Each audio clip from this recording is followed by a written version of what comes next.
We have so many great things in the Miami Valley, and I think sometimes people live here forget about it, and they shouldn't. And one of the great places that I think in the Miami Valley is the Art Institute. So please welcome for the first time Marketing and Communications Manager, Eric Brockman, everybody.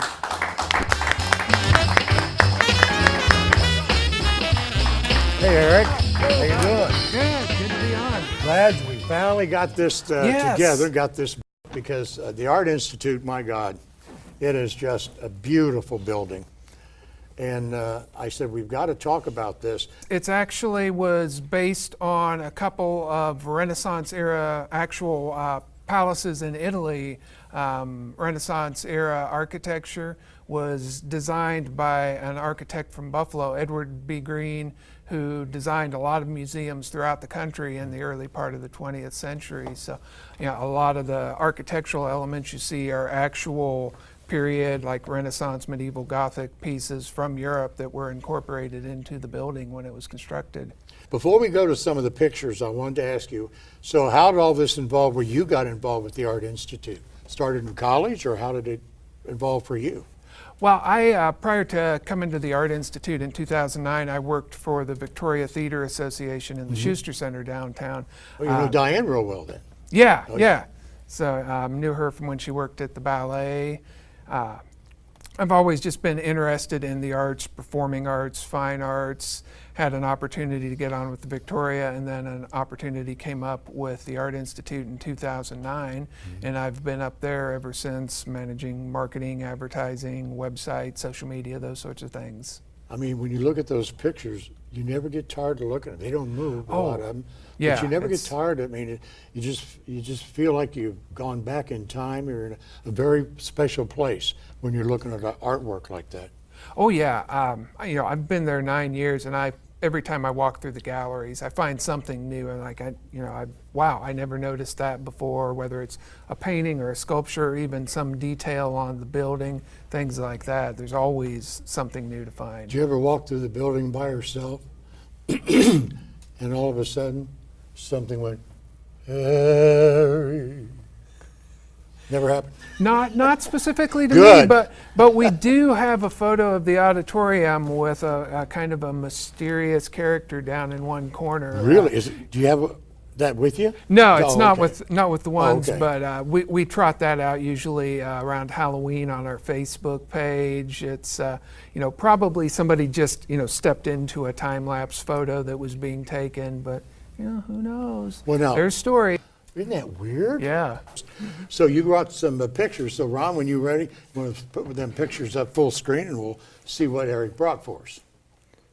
I thought I'd bring a few historical photos here, kind of for anybody who might not really know the full history of the Art Institute. We're actually approaching our centennial in 2019.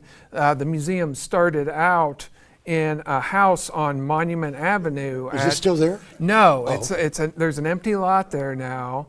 Unfortunately, it was torn down a number of years ago, but Monument in St. Clair, kind of across from the Wright State building. It was destroyed by the flood, or just not there anymore? Just not there anymore. Okay. At some point in probably the 1950s.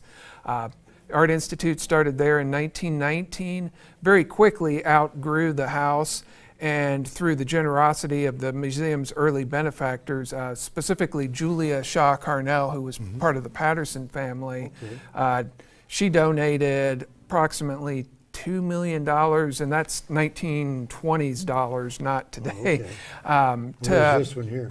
to build a new home, and that was the laying of the cornerstone. I believe Julia Carnell is there in the center of that photo.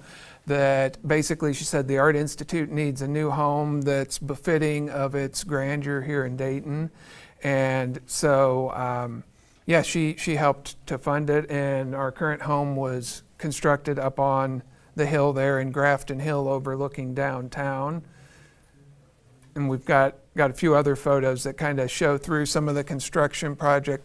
Boy, a totally different time. You look at the trucks, the ladders, the scaffolding. They built the building over a course of about 2 years, 1928 and 29. Really astounding how quickly they built it compared to I mean, how long it takes some projects today. They literally, in less than 2 years, built the whole Art Institute. It opened in January of 1930, and we've been there ever since. Some of the couple subsequent photos show it through the years here.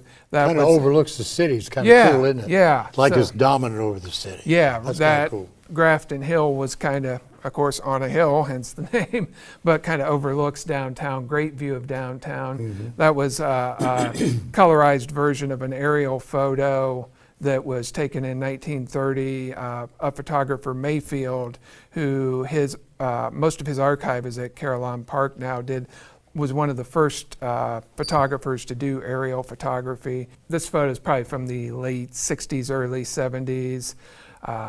In the 90s, of course, significant renovation and additions were done onto the museum, added the rotunda that's there now, contemporary gallery on our American wing. So, yeah, coming up here in just 3 years, the museum will be celebrating its centennial.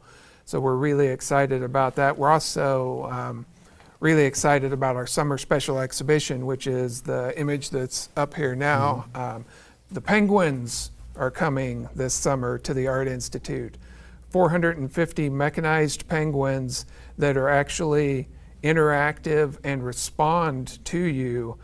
They'll kind of mirror your movements. They're like stuffed plush penguins, and they're on individual motorized bases. And you walk up to it, like in that photo there. They will create your outline. This artist, Daniel Rosen, does mirrors out of unusual objects and materials. This is part of a suite of exhibitions this summer called the Antarctic Sublime and Elements of Nature Water, which is tied in with all of the exhibitions we're doing this year, are all themed around the classical elements. So what's some of the dates of some of these shows coming up?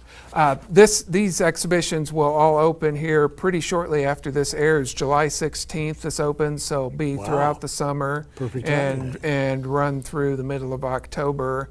Also includes a monumental photograph of a glacier in Argentina. This photograph will literally take up an entire gallery. It's that big, by a German artist, Frank Thiel. Then the other part of it is a 12-foot digital waterfall created by a group of Japanese collective of artists called Team Lab. And this digital waterfall will be rendered, I believe it's like 5 times greater than high definition. I can't even visualize what that's going to look like, but the detail, I mean, it literally look like a real your job, waterfall. you never have a chance to get bored. I mean, it's Oh no, always so exciting. That's the great thing about doing social media for the museum. I never run out of ideas. I mean, I could just walk out and snap a picture a day in the gallery and, fill 5 years worth of Facebook posts. Tell her by the hours of the Art Institute, because a lot of people don't know. Yeah, the museum is currently open Wednesday through Sunday. Wednesday 11 to 5. Thursdays we're open a little bit later, 11 till 8 in the evening. And then Friday and Saturday also 11 to 5, and Sunday noon to 5. Wow, good hours. Yes. Because a lot of people don't like to get up too early. Yeah. So when they go to something great, they need to go to the Art Institute. Definitely, we want more people to come out. It's one of the gems of the Gem City. Yes, it is. And we sometimes kind of feel a little bit like it's a hidden gem. Not everybody realizes. I mean, the permanent collection, we're known for special exhibitions, but the permanent collection, there's over 1,000 pieces on view, covering literally 5,000 years of art history. We have a Monet, we have an Edward Hopper. I mean, some really, really great works of art that a lot of people don't even realize, that we have this treasures here. Well, thanks for coming. Really appreciate Well, thank you for coming having and us filling in here. in. We appreciate it. Really appreciate that. I've been lot to trying to fit get you in. on for quite a while because I think it's important. People really Oh, need to definitely. get to the Art Institute. Definitely. And thanks for coming. I Thanks. appreciate it. Thanks for having us.